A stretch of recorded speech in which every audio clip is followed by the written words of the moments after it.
Welcome to the episode 2 of P2P Lending Playbook. In the last episode, we saw how a gap existed between people who needed credit and individuals who had surplus money to lend, and how P2P lending emerged to bridge that gap using technology. Over the years, this model has grown steadily.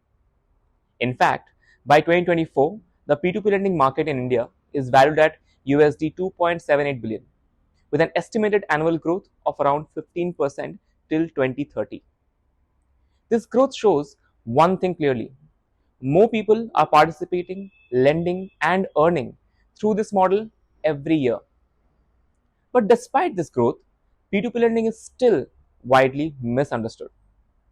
Some see it as complex, some confuse it with shortcuts or risk.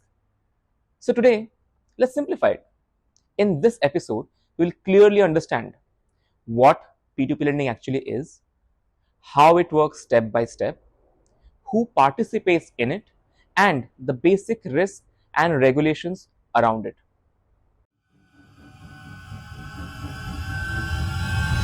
P2P lending works like a digital marketplace, similar to the National Stock Exchange or platforms like Grow and Zerodha. Just as the National Stock Exchange lists companies and investors choose which stocks to buy, P2P platform lists verified borrowers and let individual lenders choose which borrowers to fund. Borrowers are listed, lenders choose whom to fund, and the platform simply facilitates this process without lending its own money. Instead of money coming from a single institution, it flows from multiple lenders who each contribute a small portion. Lenders then choose whom they want to lend to based on factors like borrower's risk profile, tenure, and repayment structure. Repayments are collected periodically and distributed back to lenders either as daily or monthly earnings. Now let us understand this with a simple example. Anjali, for example, has surplus money and is looking for a structured earning avenue. She registers herself as a lender on Lending Club and reviews Rahul's profile. Rahul requires a 2000 rupees loan at an interest rate of, for example, 10%, and his profile is rated A on the platform. Now Anjali decides to lend 1000 towards Rahul's loan. Another lender, Vikram, contributes the remaining 1000. Both contributions move into a bank operated escrow account and are then transferred to Rahul's bank account, usually within a day. Rahul repays the loan through EMIs over the year, and by the end of the tenure, both Anjali and Vikram receives their principal of 1000 rupees each, along with an interest portion from that loan. Now this interest is the earning for both Vikram and Anjali.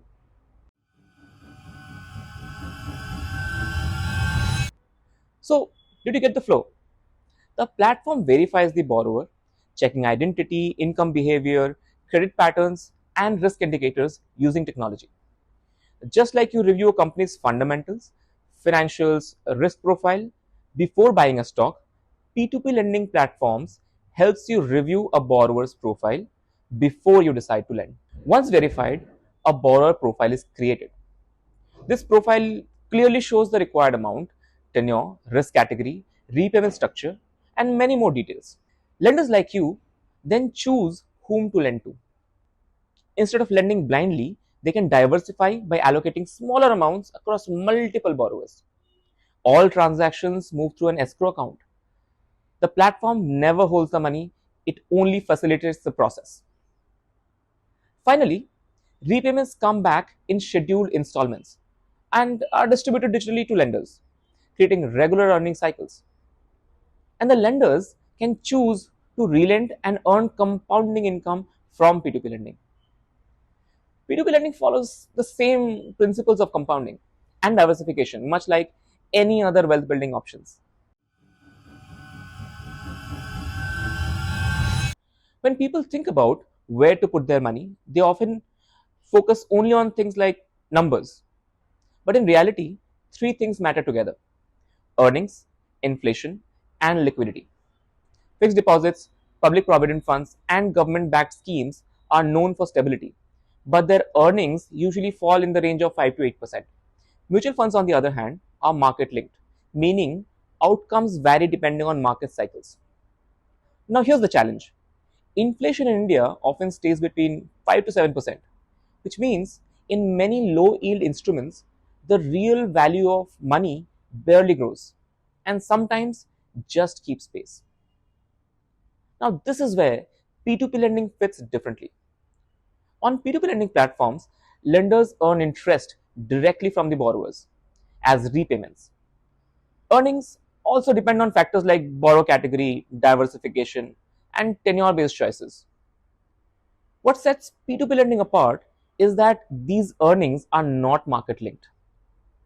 They're driven by repayment behavior, not stock market movements, making P2P lending a differentiated earning avenue for those who value regular cash flow. Another important factor is liquidity. Traditional options often lock money for years. PPF runs for 15 years. Government schemes have strict exit rules. And breaking an FD usually means penalties. And real estate, while valuable, is not easy to liquidate quickly. In P2P lending, loans usually run on shorter cycles from a few months to about a year. Repayments come in regular cycles, keeping cash active instead of locked away. This allows lenders like you to relend periodically, adjust allocations, or access funds without long waiting periods. Like any earning avenue, P2P lending is not risk free. And understanding these risks clearly is what separates informed lenders versus impulsive ones. The most important risk in P2P lending is repayment risk. There is a possibility that a borrower may delay or default on repayments. Since P2P loans are usually unsecured, there is no physical collateral backing them. That's why diversification becomes very critical. Instead of lending a large amount to one borrower, experienced lenders spread smaller amounts across multiple borrowers. This often goes to thousands of borrowers. This way, the impact of any single delay is significantly reduced. Another aspect to understand is that earnings are linked to borrower behavior, not market movements. This makes P2P lending independent of stock market volatility. But it also means lenders must evaluate profiles thoughtfully and avoid chasing only high interest rates. When choosing a mutual fund, you look at factors like fund's risk profile, past performance, time horizon, and suitability to your goals, right? Similarly, on a P2P platform like Lane Dean Club, lenders assesses each borrower before lending with the borrower score, risk category, tenure, and interest rate, and many more other data points. With these factors, lenders can make informed decisions, diversify across multiple borrowers, and build a structured lending portfolio. RBI has taken an important step of introducing comprehensive new guidelines for peer-to-peer lending platforms.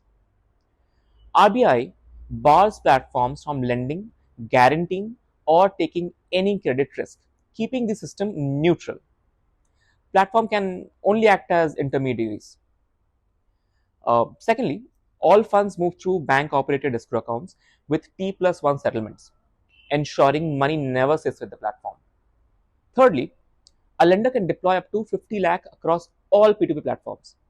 If lending exceeds 10 lakh rupees, a CA certified net worth of 50 lakh becomes mandatory. Fourth, platforms must disclose risk and portfolio performance. Assured earnings, guarantees, or liquidity promises are prohibited. Fifth, borrower lender matching must be on non discriminatory with clear disclosures on borrower risk and defaults. Lending Club is already compliant with all of these regulations. You see, P2P lending is not a shortcut and it is not a replacement for traditional options. It's a structured, regulated, and technology backed way for individuals like you to participate directly in the credits ecosystem. When approached with the right understanding, like diversification, realistic expectations, and risk awareness, P2P lending can add flexibility, regular cash flow, and inflation conscious earnings to a modern financial setup. Now that you understand what P2P lending actually is, how it works step by step, and the risks and safeguards around it, subscribe.